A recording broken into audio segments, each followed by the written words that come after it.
A nearby neighborhood is called the Dreher Tract neighborhood, and Chris Dunne is from that group to join us tonight. And it is this concentration of social services, loaves and fishes in your neighborhood, for example, but many of them within probably a quarter mile of loaves and fishes.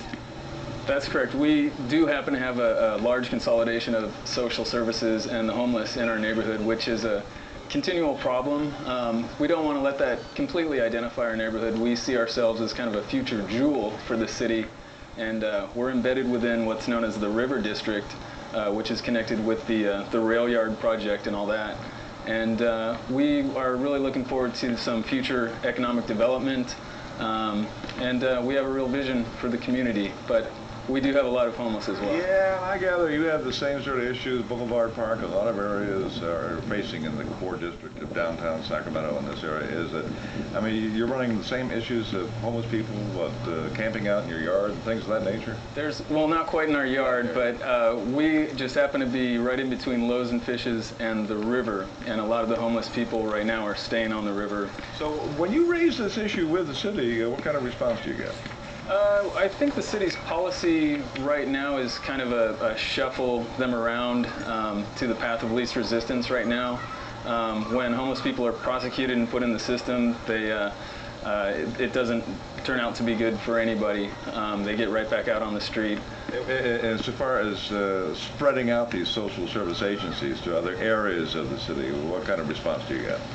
That's our long-term goal, would be to exactly just redistribute some of the homeless services around the city and bring in that economic growth that we're so hungry for. What do you think of the city's plan, the 10-year plan to end chronic homelessness? We fully support it, and we're waiting eagerly for it to be implemented. You would describe your neck of town neighborhood in transition, I assume? It is in transition, but it's very much for the better. We have a wonderful neighborhood, and we're really proud of the River District and all that they're doing, so there's some real positive elements as well. I assume you're watching the mayor's race very closely. Yes. The incumbent, Heather Fargo, challenger, Kevin Johnson. If you could ask the mayor, be it Heather Fargo or should Kevin Johnson win, your main issue would be?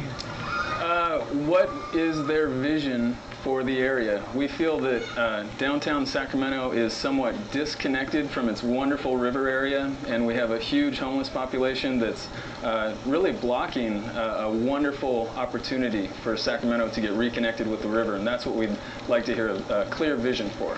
All right. Thanks so much for being with us this evening. As we have mentioned, we are going into the neighborhoods because we want to hear from you about what it is you expect from your next mayor. And for more on that, we go live to Edie Lemon.